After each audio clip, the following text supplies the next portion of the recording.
let's move on to our community catalyst, challenges and opportunities at the HPC AI interface for the biomolecular simulation community.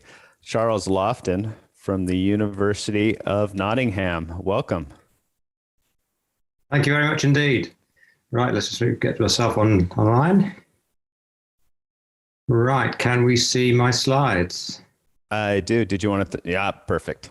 That's fantastic. Okay, so thank you very much to Mark and all the organisers for a chance to come and join you. As I was saying to Mark just before the session proper started, I'm new to this particular forum. It's really been a really interesting day already to hear what's going on. Currently, I would say that our community is we're engaged with Excalibur, but if you like, at the moment, I would say a little bit peripherally, perhaps a little bit implicitly, and I do hope that is going to change over the coming months even.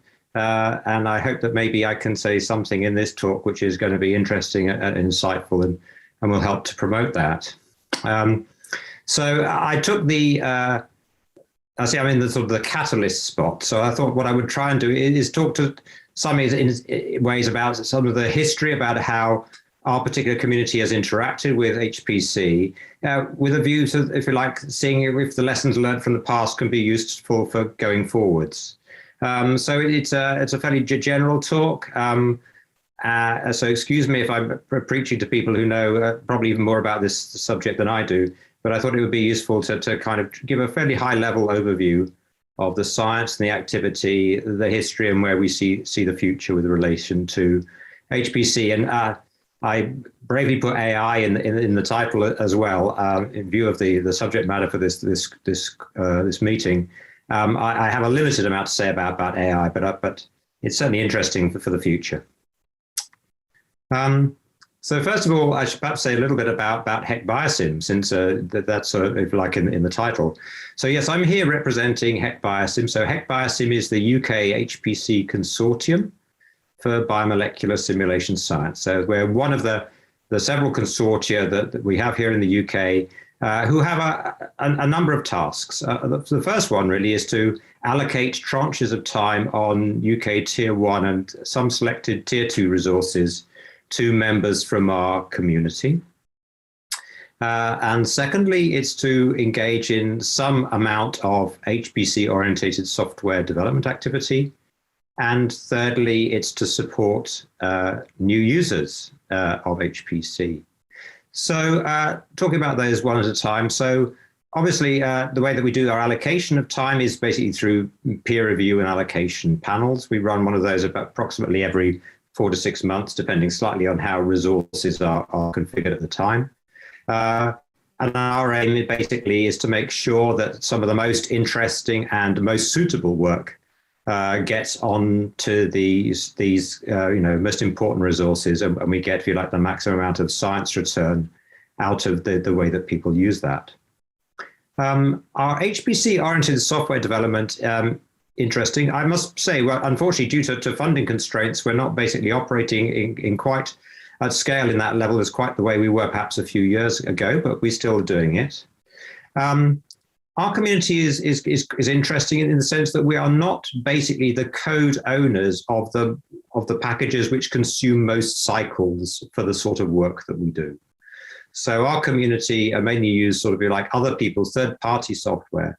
So our HPC-oriented software development is typically around tools that lower the barrier to engagement of our community with HPC, rather than actually being the tools that consume the cycles on the machines themselves. So for example, our major sort of product, if you like, at the moment is a tool called Longbow, which is basically a remote job submission and execution scheme for Archer, although it's now being used on a number of other platforms as well, and actually being used by a number of other communities as well. So it's really lovely to see that, if you like, that concept and that tool is spreading out across other parts of the UK HPC community. Part of the reason that we were interested in doing that is because actually, again, perhaps unlike certain other communities, many of our users they're computational scientists, but they do not have any particularly strong computer science background.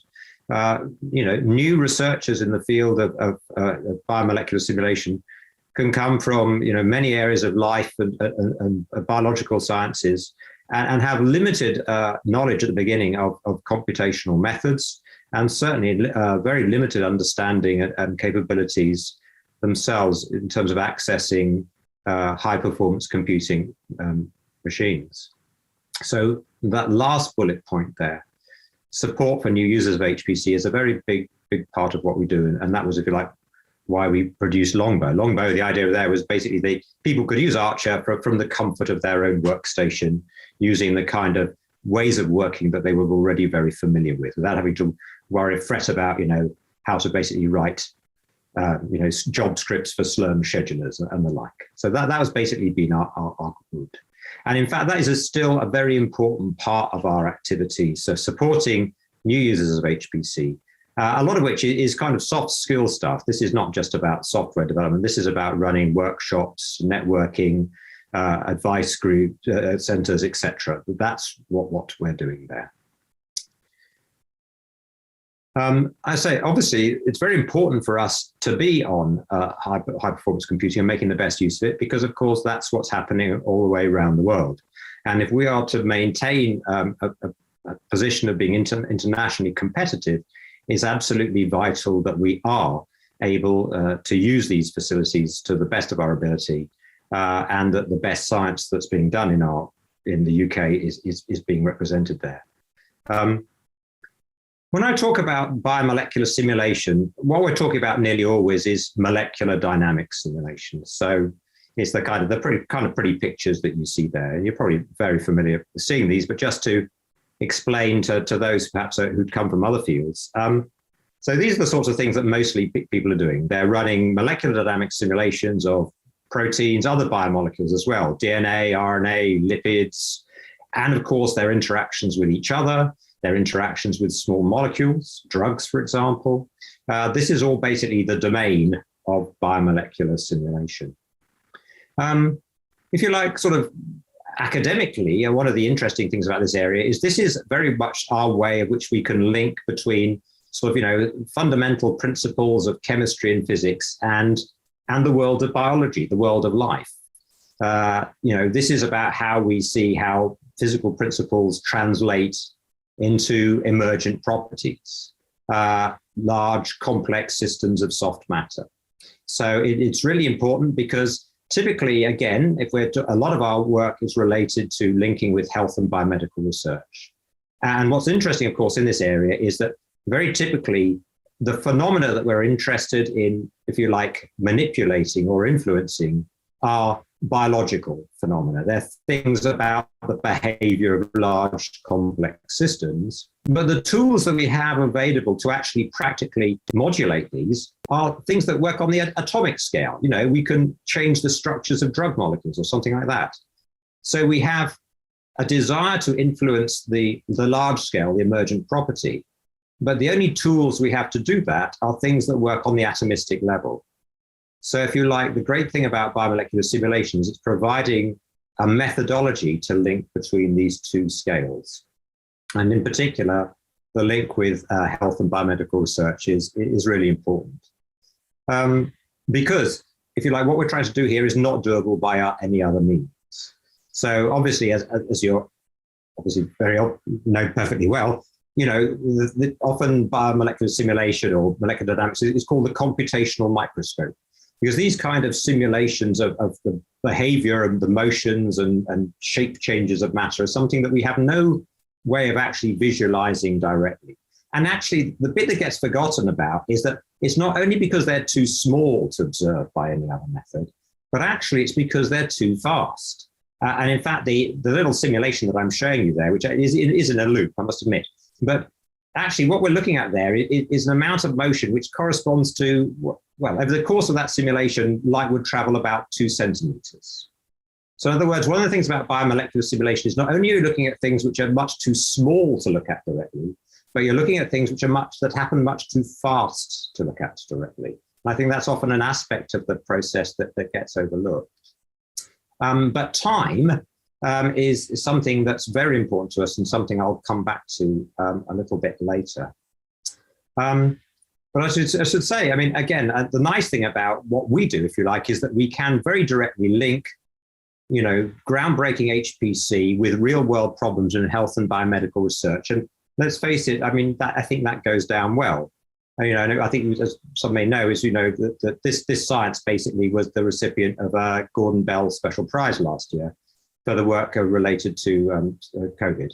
So if you like, I mean, I think there's no doubt about it, is that biomolecular simulation research can be enormously impactful, and I think can really help to sell the case for, real advances and developments in high performance computing. So I think I look forward very much to our involvement with this program, even more, if you like, as time moves forward. Timescales, yes, this is something that's really important to us. Why is it that we want HPC? And it comes down to this kind of little graphic that I'm showing you on the right-hand side there. Now, that is actually out of date. That if you like, that dates, I think, are from about 2007. But actually, well, the biology hasn't changed. The bit at the bottom actually hasn't changed that much either. The point is, we're interested in studying different sorts of biological motions, and these motions happen on timescales. As it happens, the sorts of timescales that we can easily access using these simulation methodologies are typically of the orders of nanoseconds to microseconds. And a lot of stuff happens on that timescales, but there's a feeling that a lot happens on much longer timescales. And the question is, how do we get there? And if you like, at the bottom there, if you can read the slide, it's just a little bit slow, you can see that the problem, certainly for those using desktop type resources, is there is no possibility of reaching, apparently no possibility of reaching these really interesting timescales where interesting stuff happens that's related to biology and medicine. So if you like, the push always from the biomolecular simulation community towards high performance computing was that this was going to be the way in which we were going to be able to get to these long time scales, which were going to enable us to study the really interesting problems. But the problem is that turned out to not be very easy to do at all. And the reason for that is, as I'm sure many people know perfectly well, is that molecular dynamics codes typically do not scale particularly well on conventional CPU resources. If you're talking about weak scaling, it's not too bad. So in fact, what has happened over time, and I'm doing a bit of history here. I'm talking basically about almost what's happened to our community in HPC over the last 15, even 20 years, is that what happened basically as HPC advanced, what was able is that we were able to run simulations of bigger and bigger and more complex systems. And that was helpful to us. And for some communities, perhaps not the biosimulation community, but other communities who do similar sorts of science, that was exactly what they've needed. And it's been enormously helpful to them. But actually for biomolecular simulation, size is not absolutely everything. Time very often is absolutely everything. And here we really were running into problems that, if you like, the way that HPC systems traditionally, yes, we're talking 15 years ago or so, were developing, was not actually providing us with the sorts of resources that were enabling us to do what we wanted to do. And it's for those reasons, if you like, that historically, that our community has always been really interested in disruptive technologies. And so there's always much interest in things like accelerated technologies. So over the years, there's certainly tinkering with everything that came along, really. So the things like, MD Grape and these things. But frankly, none of them really stuck. None of them really worked. But then, of course, GPGPUs came along. And for our community, they've been a complete game changer. Because what we found really very quickly was that we took some of our most widely used codes, which they typically are not, we don't own these, but fortunately others in the field do. They were ported very early on in the game, really, and incredibly well onto these architectures. And yes, it really does work incredibly well. Suddenly, in the space of 2 years or something like that, we were skipping forwards in terms of the sort of performance that we could get. In other words, the sort of timescales that we could access by 2 orders of magnitude. which was something that we would have expected to see if we'd been stuck, if you like, with a conventional sort of CPU style sort of architecture development. So this was a real game changer for us. And it's still the case that basically our code will run 50 to 100 times more efficiently on a GPU-based sort of platform than on a CPU-based machine. Now, if you like, what's happened then historically was quite interesting, because of course, to begin with, you could buy these things individually, you could pop them in your workstation, but there wasn't an awful lot in the early days of high performance computing, so say national capability in this area. Certainly in the UK, of course, perhaps in other countries this was different, but I would say that the UK was not a rapid adopter of this kind of technology within, if you like, the sort of national level facilities. And so what happened to some extent is you saw that our community pulling away from HPC because it was simply not providing the sorts of resources that we knew worked best for our kind of use cases. Now, what's really nice, of course, is to see that the tide has turned then. There's no doubt that we're on our way back. And there are other reasons as well why, in fact, the fact that there are now an increasing number of these like large-scale, effectively heterogeneous resources available to our community that are really good news. Because, as I'll talk about a bit, it's not only about the if you like, the performance of individual GPGPUs. That got us an awful long way. But increasingly now, what we need is not just individual GPGPUs, but it is the way that they're networked together and clustered together that enables us to do the really interesting science. But I'm skipping ahead really, because that's what I'll talk about a little bit later. So the other thing that happened really, actually almost about the same time as GPUs began to appear, was that actually people realized that they'd been misthinking about time. There used to be a big mantra out there about how the fact that why, like biomolecular simulation, people could never use HPC well, was that you can't parallelize time. You're stuck with that one. But then there was a realization that well, actually you can in a way.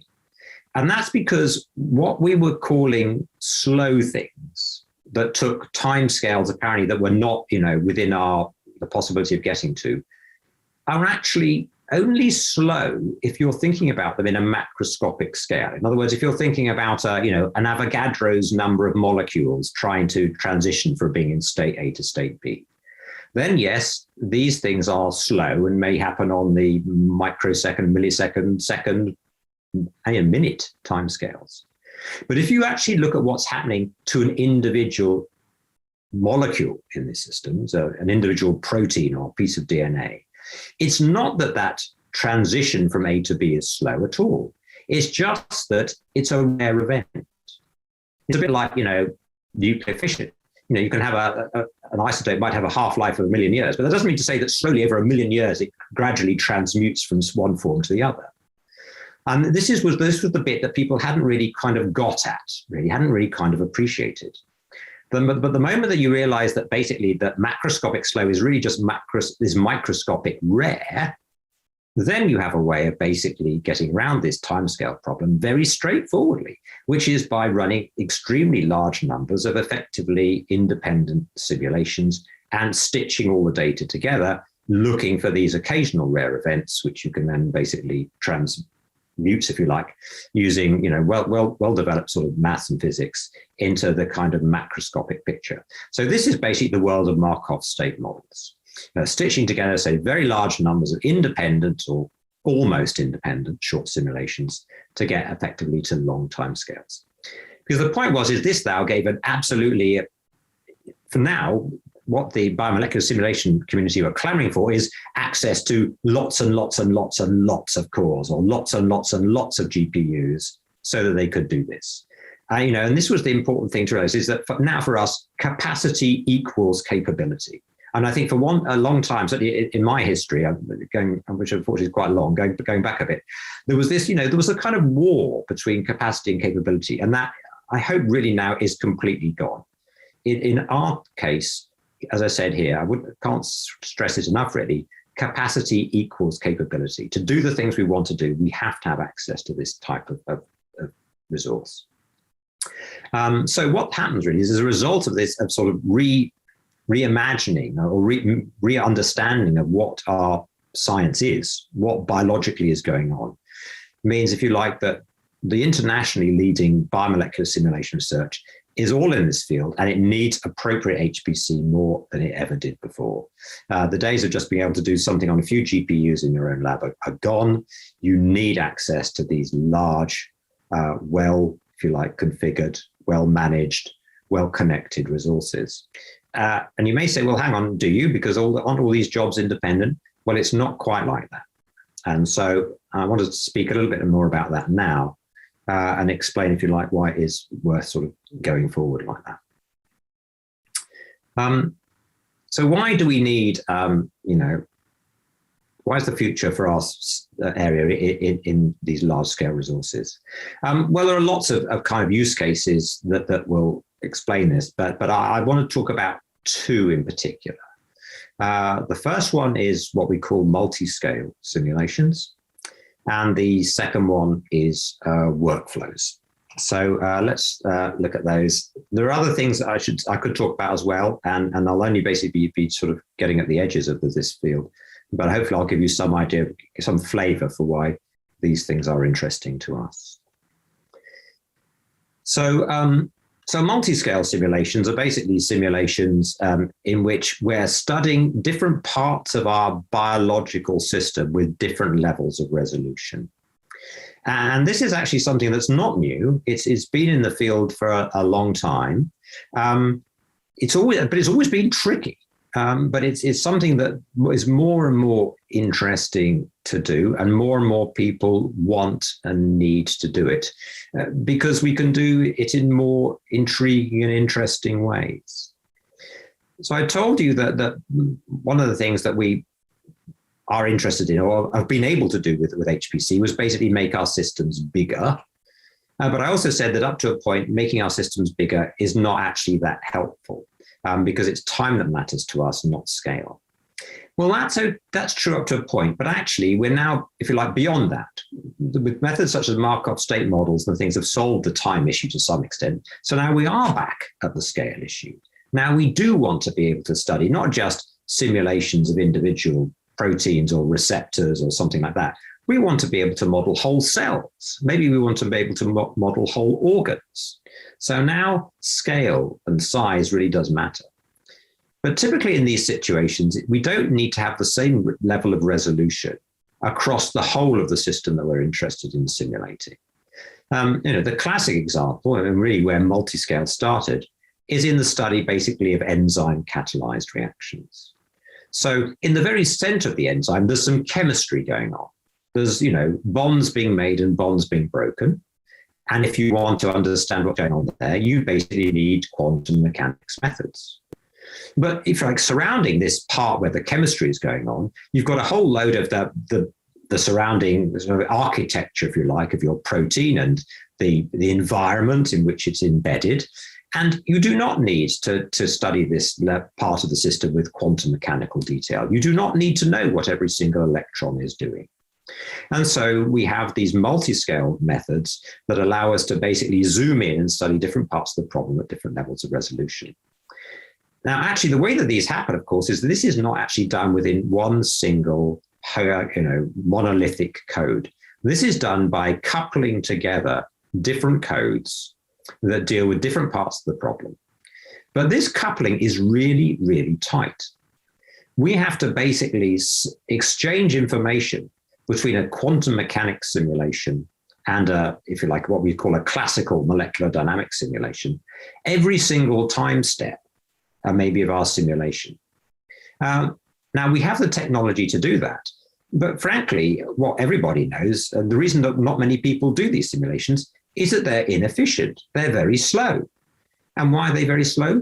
Well, in part because the technology that we have available to us to couple these things together is not as good as it could be. And why is that? It's because traditionally, both of these codes were having to coexist within a homogeneous architecture, which was inevitably going to be a compromise for one or the other of them. So what we have had traditionally is a situation where we are definitely running these sorts of simulations. We know exactly how to do them, but we know that they're far from optimal because of the limitations of the, if you like, the architectures that we've had available to run them on. So the classic example, say, has been the case of sort of quantum mechanics and coupling quantum mechanics codes to molecular mechanics codes. But now there's a much richer ecosystem of multi-scale methods coming out. I mean, some of the most latest ones that we're actually actively involved in helping development as part of HECBioSIM are codes that actually are looking to link sort of molecular mechanics type investigations with finite element methods. This can get us to the sorts of scales that we're never going to be able to get to by trying to look at the whole of a whole cell in terms of exactly what every single atom is doing. But these are, we're trying to couple together here two different levels of two different sorts of code, both of which individually have an enormous amount of history, an enormous amount of development and optimization for their particular use cases. But where coupling the two together is something which has not been done to any great extent at all, and is currently very difficult to do because they have very different requirements for their architecture, for the platforms that they're running on in order to operate optimally. And I haven't even gone on to the network that might connect them together. So but you can see there that this is an area of development. It's really important to us. This is how we're going to be able to do sorts of science that 5 years ago we were not able to do. But it's going to require us to have access to large heterogeneous resources. These are how these things are going to be able to be made efficient. And the more, this can make a step change basically in how efficiently these things can be done and the range of problems that could be applied to them, and the number of groups, if you like, not just the quality and also the quantity of science that can be done in this kind of domain. So then the second area is a little bit different, and that's workflows.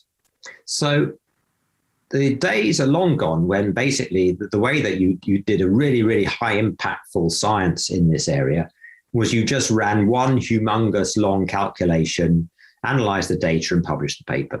That's long gone. And again, part of that comes from the fact that we've seen that in fact the way to access the really interesting work is by running lots and lots of simulations, these Markov state model methods. And because you're looking for rare events, this is how you get to the timescales. And actually, it's even more complicated than that, because in the very simple formulation of the Markov method, those simulations are entirely independent. But actually, there are lots of interesting ways of doing enhanced sampling, getting at free energies of interactions of drugs and targets that require lots and lots of simulations, which are actually quite coupled. Maybe not coupled in the sense of being able to needing to exchange information every time step, but certainly requiring significant coupling, and where if that's not optimal, then you are not going to get the performance that you need. So that was, to some extent, some of that, where just you had lots of simulations running simultaneously, communicating a little bit to each other. That's established. We know how to do that. And in fact, probably that can be done using relatively homogeneous architectures relatively well. But what's coming along now is the next level up from that. And that is workflows. And this is classically the picture that I'm showing on the right there, which is what we call, well, I say this was probably originally, the term was coined by others, not myself, but it's what we call the simulation analysis loop. And that is, it goes like this. Basically, a plan is made that certain numbers of simulations need to be run. Those simulations are then spawned and run, and there may be thousands of them. The data from those simulations is then aggregated, analyzed in some way. But that's not the end of the story. The point is that is just effectively almost like that's one iteration, almost one time step. Because then basically the results of that analysis feed back and another set of simulations is spawned, which are different, which may be different in number. It may not be, you may not know at the beginning of this process how many simulations you're going to run or how long they're going to be. is all can be very, very adaptive. Now, currently, we have no single sort of monolithic architecture that supports this sort of thing. This is done basically by various sorts of middleware. But currently, it's all very ad hoc. And really, we are yet to, if you like, develop the really kind of well-supported, robust workflow systems that support this type of activity. But they are in the pipeline. They are coming along. There's some interesting work going on with both European and US groups getting together to plan how to produce, performant workflows on high-performance computing facilities for biomolecular simulation research, which are probably very adaptable to other areas of science as well. But the characteristics of these, again, is that you've got this rapid iteration. So, because these simulation jobs may only take individually sort of minutes to run, but you're going to run tens of thousands or hundreds of thousands of them. But there are massive gather scatter steps involved, and the analysis parts can actually be quite compute intensive, but it's likely to require quite different codes than the ones that are being used for the simulation steps. So again, we have a situation where different parts of this loop are best run on quite different sorts of architectures using very different codes. And it's another sort of coupling problem again. So these systems, again, they're being used for doing things like predicting how well, used in drug design. These are the basic methods used in drug design to help, get us to new drugs faster with less chemistry. This is about understanding the fundamentals of a whole load of basic sort of biological problems, how do transporters pump molecules in and out of cells, how do the viruses actually fuse their membranes with those with host cells and get inside them. This, answers to these sorts of questions come from this sort of science.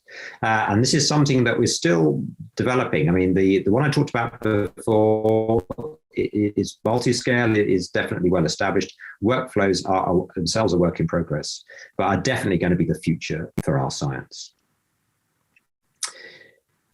I said I'd say a few things about AI. I'd say that basically we're still in the early stages of working out where AI is best for us. Obviously, as you see, we got into GPGPUs very early, but not for deep learning or anything like that. It was for very different reasons. However, there is a long history of machine learning in our field. Because in fact, that's the way in which we've always developed the parameters for the force fields that we use for our simulations. They come they come from extensive machine learning methods, looking at typically high-level quantum mechanics data, experimental data, and basically it's a fitting process. It was originally done very kind of empirically, done very almost with a lot of people just staring at graphs and trying to fit lines to them. But what's really interesting now is increasingly we're seeing an automation of this process. So we're seeing almost sort of bespoke force fields and parameters being developed almost on the fly, using increasingly sort of AI type approaches to do that. This is all very new. It's not yet really the way that most work is being done, but it's clearly the direction of travel. So again, this is going to be an area where we're going to see an interesting work, head scratching. How do we basically interface, on the fly, these very different sorts of work, of AI and simulation in a way? And there are sort of interesting examples out there in the literature. I mean, the little diagram I've shown you on the left is not really biomolecular simulation. This is QM, but this is basically showing how neural networks are being used to basically to quiz, if you like, the results that are coming out of relatively approximate QM calculations and basically refine them based on, prior experience to improve the quality of the predictions that they're making. And again, because increasingly, again, with access to larger and larger resources, we're seeing that simulations are producing more and more data. We require increasingly automated methods to analyze and extract meaning from them. So, things that are absolutely out there and happening now are AI methods for deep learning from these very large simulation data sets. Let's say basically telling the difference between what's really functionally relevant and what is just thermal noise, because actually the signal to noise ratio in a molecular simulation is often very small. Making decisions when these simulation analysis workflows, this analysis step, where do we go next? In some cases, the best way to work that out is, if you like, based on past experience, and that experience can be encoded and basically learned, if you like, through some kind of AI method. There are also other areas where it's used as well, as probably know very well, is AI methods are commonly used in sort of image processing for things like upscaling low resolution data.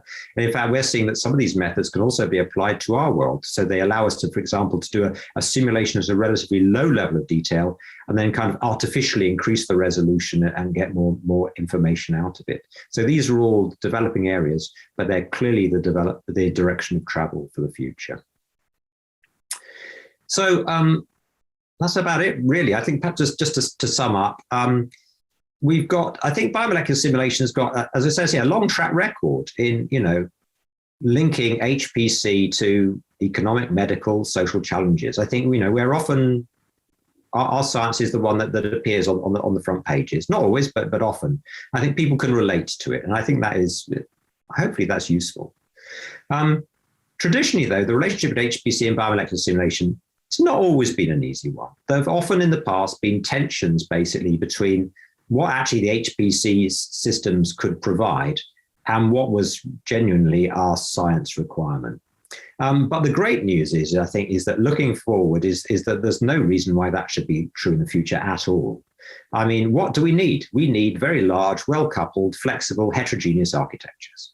And, I think that's clearly what we're going to get.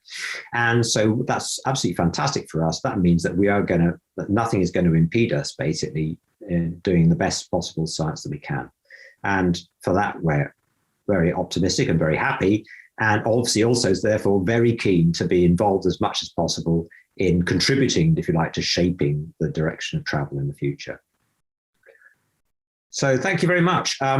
For that. I should also thank many people. This is just a list of many of the people who are actually members of the HECBioSIM consortium, but others as well outside that, who over the years I've had the pleasure of many very important and interesting conversations with, and who indirectly, I'm sorry, there's been very few acknowledgements on my slides for individual pieces of work, because I've tried to, if you like, to abstract generalities rather than talk about specifics.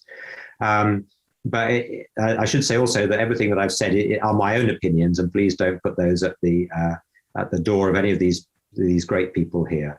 But I hope what I've said is thought-provoking and interesting, and certainly I'll be happy to, or interested to discuss these more with anybody now. Thank you very much. Thank you, Charles. I got a question here from Matthew. If there was any interest from the BioSIM community in resource sharing, rather than relying on centralized facilities to have all your necessary resources, why not go wide, other university clusters, et cetera, HPC facilities in the cloud, all in one computing pool? Oh, we do. I mean, I was going to tell you that where as a community, we're so hungry for access to resource that we basically go anywhere. We use anything. Believe me, there is nothing holding us back other than access to the facilities that have the scale and characteristic that we need to do our work. So yes, I mean, I by myself have been involved recently in a number of projects looking at how we can use the cloud more effectively. And I think that's very exciting. I mean, what's lovely about that is that's a wonderful example of how you can tailor a resource to give you exactly that level of compute type, network connectivity, et cetera, whatever it might be, that's right for your science, and indeed, it's fantastic that we have that. But frankly, there are other problems for cloud. I mean, if you're working in UK academia, you try paying for cloud. It's a nightmare. Until we basically get beyond that. I mean, yes, I think again, I was really hearing what's seeing on the chat about what's happening in the US with Open Science Grid, and there are the European initiatives in this area as well, and I think they're very interesting. The only impediment for most people in the UK to using cloud is simply working out how to pay for it. Sad to say, but that's how it is at the moment. And certainly getting to using other systems and things like that, we're up for anything. Okay, and we also have something here from Joseph Peretti, who is talking about Celerity, and that they have a flagship VC. Do you know how their technology works? Sorry, this is, I'm just looking at the chat here. So is this in the questions or the chat? Or maybe I'm not. Yeah, it's in the Q&A. Oh, so it's Celerity. I have to admit ignorance about Celerity. I mean, there are, I don't know how their technology works. I thank you very much for the link to that. I mean, there are many people interested in trying to work at lots of different levels of representation. And what's interesting is that in order to do that, very often you are having to find out ways of linking together very, very different sorts of code that work in very, very different ways. It's a fascinating area. But again, if you like, technologically, what's fascinating about it often is just working out how to link these things together and make them work efficiently together and not simply kind of, just trip over each other.